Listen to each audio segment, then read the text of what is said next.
I can't stand the thought of having to associate with someone as lowly as you any longer. Please cut ties with my husband. I was invited to my best friend's wedding and, due to work commitments, arrived a bit late.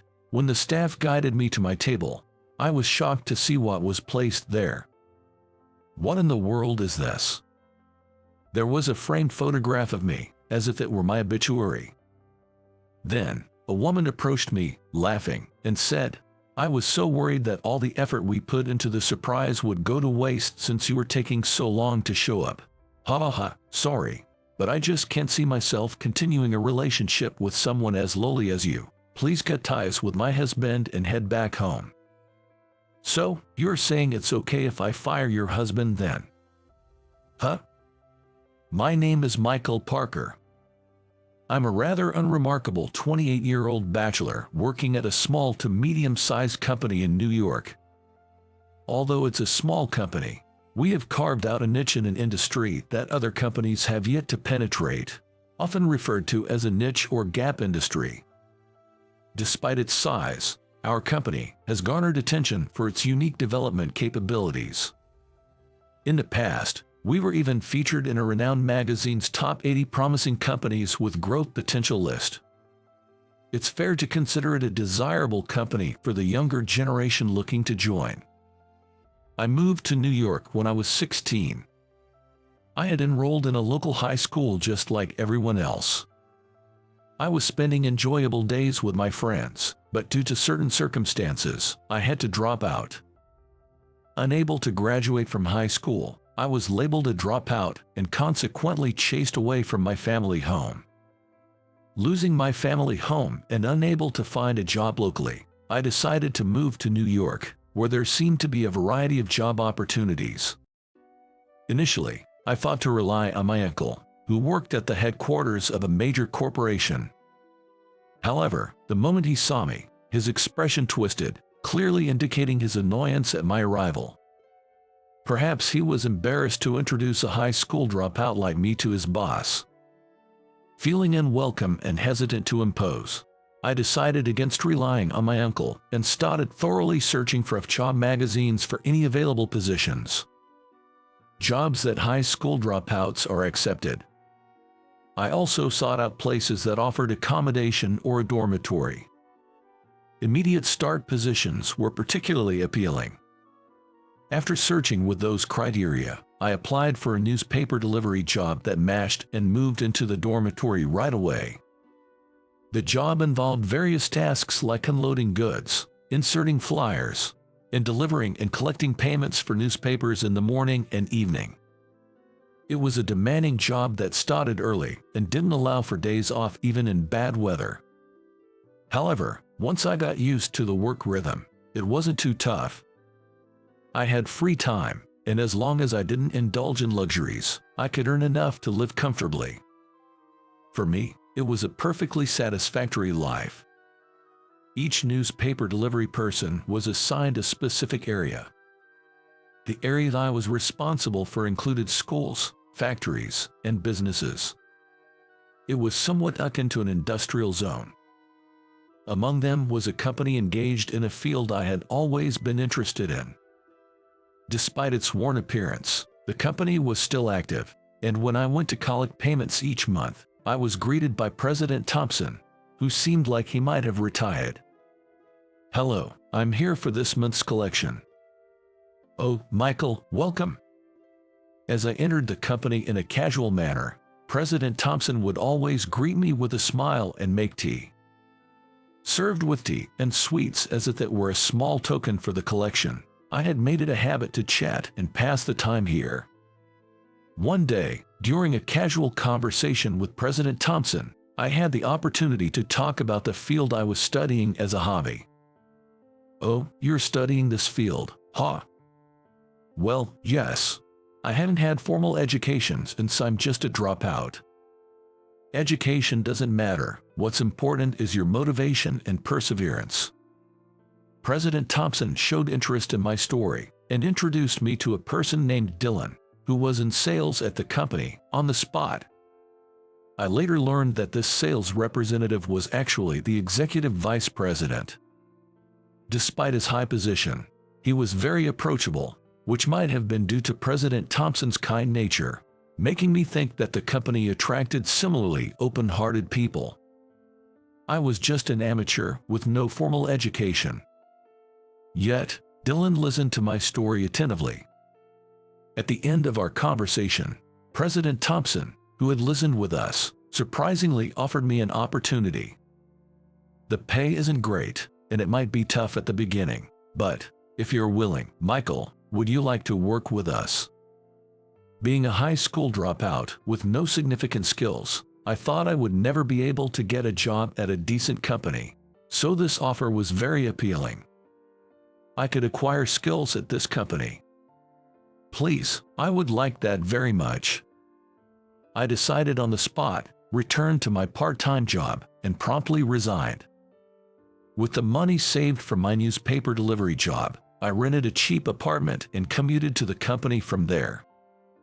At first, the salary was indeed meager, but I learned the basics thoroughly here. Dylan and the other seniors taught me a lot of knowledge with great care. Being a small company, I was able to learn not just technology, but also sales and accounting in practice, which undoubtedly had a significant impact on my life later on. After gaining sufficient skills working under President Thompson, he encouraged me to aim even higher. And then, 2 years ago, a childhood friend and classmate from my hometown, which I hadn't returned to since coming to New York, came to visit. His name was Jason. Tall and sturdy, Jason greeted me with a smile as soon as we met. I've always been bad at sports, but Jason, on the other hand, was exceptional in athletics and could handle any sport with ease, making him a cool friend. He was popular in class and somewhat of a hero. At sports festivals, he was always the pride of our class, being at the center of everything. It's been a while, Michael. How have you been? Jason, of course, I'm doing well, and you're as solid as ever. Yeah, I still run every morning. Seeing Jason smile after such a long time was like seeing the sun shine brightly. He was the epitome of a refreshing, good young man, and having not known his recent circumstances since coming to New York, I was relieved to see his cheerful nature was still intact. Since our reunion, we've been meeting up whenever possible, as if making up for lost time. We kept in touch for female, but it felt like we didn't need it. There was no distance between us. It was as if the time apart hadn't happened, and our relationship hadn't changed from before. Jason hadn't changed a bit.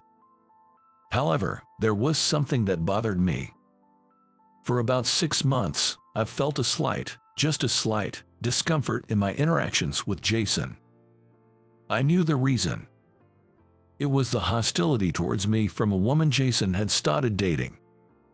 Her name was Emily. She was flashy, with trendy makeup. I've only met her a few times, but I didn't have a good impression of her from the start. Her appearance, well, I thought she was Jason's type, so I didn't really think much of it. But Emily, who was smiling when introduced, showed her true colors as soon as Jason left the table. The moment Jason was out of sight, her expression vanished and she looked down on me with cold eyes, as if she was looking at an insect. You're a high school dropout, right? You look the part. What? Huh? You're clearly an uneducated fool. Her attitude was so different that I was taken aback, thinking I had misheard her. Jason and I both graduated from college, you know. We got our degrees from regular admissions. The difference in our achievements is clear. Aren't you ashamed to be a dropout? How can you even claim to be Jason's friend? If it were me, I'd be too embarrassed to keep in touch. Do you think you're on the same level as us? It seemed that Emily took pride in being a college graduate, just like Jason. She seemed to be particularly bothered by the fact that I, a high school dropout, was close friends with Jason. Ever since that first meeting, whenever I encountered her with Jason, she behaved the same way. When Jason wasn't looking, she would click her tongue or ignore me, openly displaying childish hostility. Ack, I hate this. Hanging out with such a low-life idiot might make us dumb too. High school dropouts are really stupid, aren't they? I'm trying to be polite and indirect, but you just don't get it. When I show up, you should have the sense to leave. I had my own thoughts about the situation, but Jason seemed to care a lot about her. Perhaps she was a wonderful girlfriend in front of Jason. I decided it was best not to get involved more than necessary and ignored her behavior. Even though I was worried about Jason continuing to date her, it seemed he had decided to marry Emily. I received the wedding invitation directly from Jason. Congratulations. I managed to offer my congratulations, but I'm not sure I was able to smile. My face might have even been twisted. Still, not wanting to dampen Jason's happiness, I decided not to say anything about Emily. After all, her issue was with me alone. I wanted to believe she truly loved Jason. It's possible that my interactions with Jason might decrease in the future. While the thought made me feel lonely, I consoled myself that it would be the same no matter who he married. On the day of Jason's wedding, I was delayed due to a sudden work commitment. I rushed to the venue, but it appeared the reception had already started. You are here for the ceremony, right? Please allow me to guide you to your seat. This way. As I reached the table I was directed to and was about to sit down, I intended to thank the staff member who had pulled out the chair for me. I followed the gaze of the staff member who had let out a stifled sound, wondering what had happened. Oh, this is... I understood why the staff member had frozen, but I was at a loss for what to do next. On the chair, pulled out from under the table, was something inconceivable. It was a photo of me, framed in black. Everyone who saw it was taken aback by the bizarre sight of what seemed to be a living person's memorial photo placed at a celebratory table. While the staff member were trying to figure out what to do about the situation, a cheerful laugh echoed. Hee-haw. Oh, I can finally say it. The voice belonged to Emily, one of the day's main figures, the bride. Inviting an idiot dropout like you was a mistake from the start. I was so worried that my special surprise would go to waste because you were taking so long to show up. Hee-haw. With the joy of a child who had successfully pulled off a prank, all eyes in the room turned to Emily. Was she unaware of the atmosphere in the room, or did she simply not see the people around her? Emily directed a twisted, malicious expression at me, no longer bothering to hide her ill will. Even dressed beautifully in her gown, her expression was devilish. I'm marrying this man. Jason will sever ties with lowlifes like you for good. That photo represents someone who's no longer here. I don't want someone with bad luck like you at this joyous occasion. Now, take that photo and leave. She declared as if her demands were entirely justified. The venue was filled with a BGM chosen by the couple, themed around eternal love, but the exchange at this table was so bizarre that no one dared to speak. This situation was so absurdly incongruous with the background music that it became almost comical. I chuckled quietly and looked straight at Emily. Cut ties, you say? Yes. Don't make me say it again. So, you're saying it's okay to fire Jason, then? I shrugged at this. What are you talking about? Emily. Jason forcefully pulled Emily's arm, which he had begun to raise. He must have been dumbfounded by Emily's sudden and outrageous actions until now. Ouch, that hurts. Emily screamed, but Jason, who had turned pale, didn't seem to care. Why would you do something like this? It was clear he was deeply shaken as he grabbed Emily's shoulders and shook her vigorously. What do you mean why? It's obviously for our sake. Emily. How long do you plan to keep looking after a dropout idiot like him? I didn't go to college to associate with lowlifes like this. Emily's outburst caused a stir throughout the venue. Jason's colleagues, who had been observing the situation at the same table, interjected awkwardly. Emily seems to be under a misunderstanding. It's not Jason who's been looking after things, but President Parker, one of the colleagues clarified, pointing towards me. At this, Emily looked puzzled. Huh? President Parker? Who's that? Holding the arms of a bewildered Emily, Jason shouted as if barking out. It's him. I work for Michael's company. When Jason, a former athlete with a strong lung capacity, raised his voice in anger, the room was enveloped in a silence so profound it was almost painful to the ears. Before anyone realized it, the background music had stopped and the venue had become eerily quiet. Emily blinked several times, slowly coming to understand that this was no joke. Despite momentarily turning pale, she did not let her suspicious gaze towards me waver. This man is a president, but he's a dropout. I don't know what he did, but he must have started his company with money won from horse racing or, the lottery. And then, he just set up the company and leaves all the brain work to people like Jason, who are college graduates. How terrible, she ranted. She was determined to say whatever she wanted without holding back.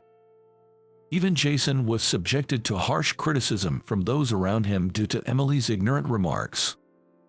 Enough. Just be quiet. Jason gritted his teeth and shouted to silence Emily, then turned back to me and apologized deeply.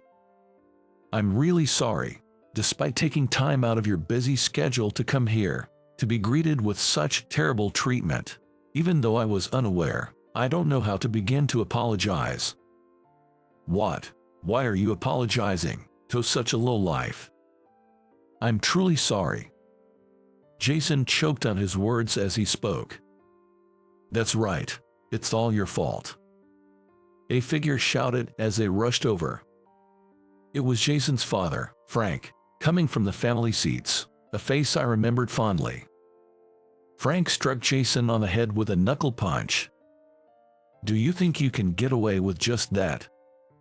Frank, raising his voice as if forgetting this was a wedding venue, apologized to me on the spot. In a panic, Jason shrank his large frame and apologized next to Frank in the same manner. Young master, despite the countless times you've extended a helping hand to my unworthy son, to end up with this mess. As a parent, I am truly ashamed and sorry beyond words. Please accept my deepest apologies. With that, he broke down crying. Those unaware of the situation were puzzled by the sudden apologies from the groom and his father. The venue staff gathered around, unsure of what to do, just watching the situation unfold, while Emily stood there, dumbfounded. Please, I'm too old to be called young master, Frank. I insist. Besides, I'm not in that position anymore. Despite my urging, Frank stubbornly refused to stop apologizing. Jason is what he is today thanks to you, young master. It's because you protected Jason that he could continue playing baseball for college. Despite the sacrifice of not graduating high school yourself, you persevered and started your own company. And when Jason could no longer work in a big company, you kindly took him into your own. No one could interrupt Frank's tearful speech. This fool, Jason, has lived because of the help from the young master. And to betray that in such a way. Next to the sobbing Frank, Jason was also crying silently, his body shaking. Frank wiped away his tears with his sleeve. Young master, I'll disown Jason for bringing such an unworthy woman into our family. Please, this time, give up on Jason for good. Frank was firm in his decision, a man of strong principles. Frank was the gardener in my family home. With skilled hands, Frank maintained our garden, a man of deep emotion and principle, but also simple and quick to anger. Please, don't talk about disowning him. I've just lived my life the way I wanted. There's no need to be indebted forever. Jason should have the freedom to choose his own career and spouse. Even as I said this, Frank stubbornly shook his head. I don't want to think of such an ungrateful person as my son. Faced with the stubborn Frank, I wondered what to do.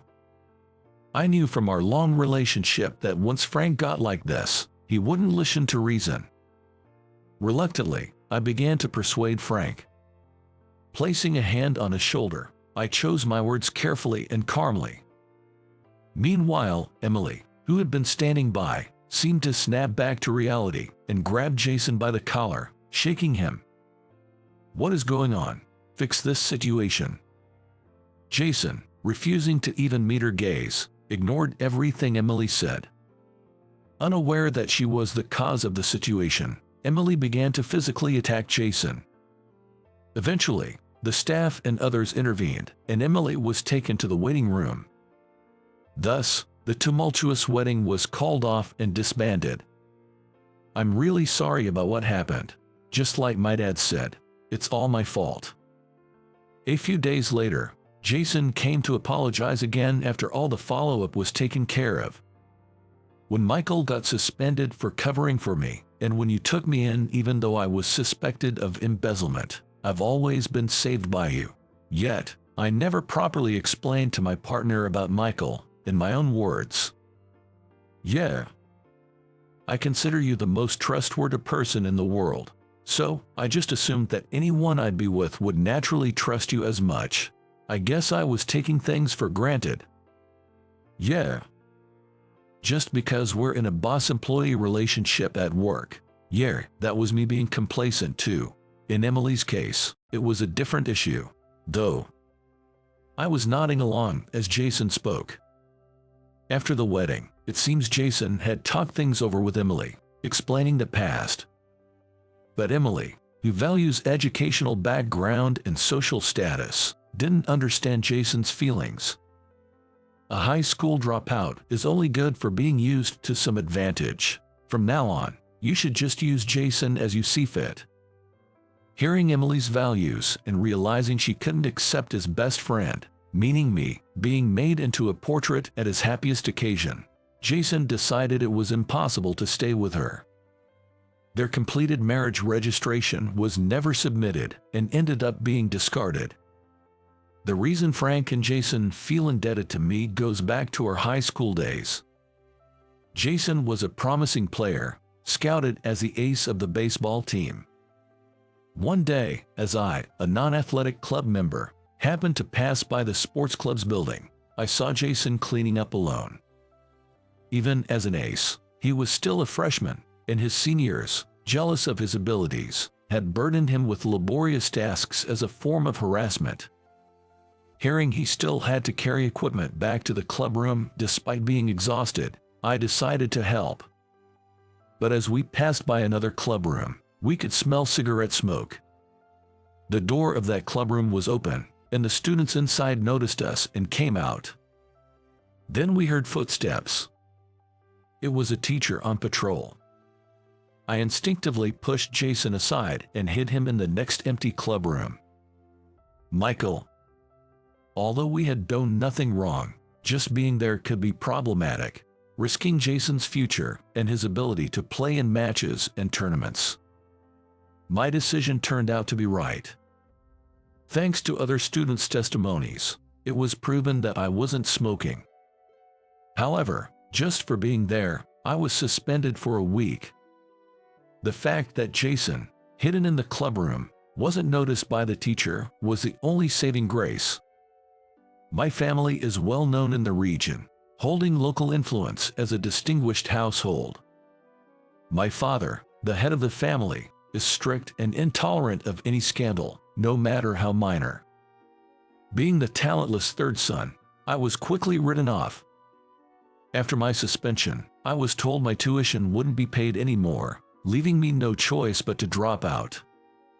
Unemployment wasn't an option at home, so I moved to New York, thinking there might be job opportunities. I also had an uncle in New York who might introduce me to a job, which was another reason for my move.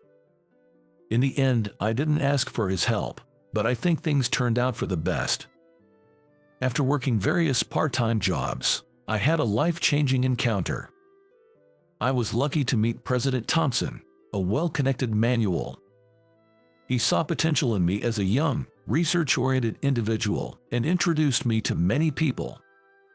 Meeting good people and gaining knowledge and experience, I eventually went independent and started my own business. Thanks to that, my company got on track. And then, 2 years ago, Jason, who should have been leading a successful life in a top company, appeared before me, looking worn out. Upon asking, I learned he had been struggling with continuous failures since being assigned to an unfamiliar accounting department. Eventually, he was made the scapegoat for a significant unaccounted sum. A team was formed to scrutinize the matter, and it was proven that he wasn't involved in any forged orders or fraudulent expense claims. However, he was still held responsible for the loophole created in the accounting department due to his presence and faced disciplinary action, making his work environment unbearable. He was transferred to another department, but his prospects for promotion were ruined. I invited him to join my company. Jason shows exceptional talent in physical activities, but his clumsiness becomes apparent when it comes to detailed tasks. This was the reason he didn't take over from Frank. Despite his clumsiness with detailed tasks, Jason has a cheerful and honest personality, serves as a mood maker, and possesses a perseverance to see through tasks he's committed to. I took Jason's character into account when deciding to welcome him aboard. By this time, my company had become well known, and Jason was eager to make the career switch. I don't recall ever providing life-changing assistance, but Frank, being old-fashioned, was troubled that his son's downfall was linked to the son of the household he worked for. Trying to stop him from confronting the school about it has now become a fond memory. It was the same on the day I left for New York. Jason came to see me off, continuously apologizing, so I told him, "If you feel you owe me, then keep playing baseball and do your best. Don't get injured. Stay healthy." Jason tearfully nodded in agreement, and true to his promise, he continued playing baseball without major injuries until college. Jason's and my lives are intertwined. But the bond, like that of brothers, remains strong despite the distance, and it's not just Jason who has benefited, as Frank suggests. Given my estranged status from my family, Jason is like the only family I have. Moreover, since Jason joined our company, his influence has made the sales department more vibrant and united. Correspondingly, our performance has been gradually improving. When Jason was feeling down, I made it a point to talk about his strengths and how much I rely on him. Being straightforward, like father like son, he finally smiled broadly and nodded when I said, "Let's continue working together." "Yeah, but I'd like to have a say the next time you get engaged. You might not want to hear this from a bachelor, but I believe I have a good eye for people." With a laugh, Jason looked surprised at first but then laughed out loud. I believe this incident brought us even closer together.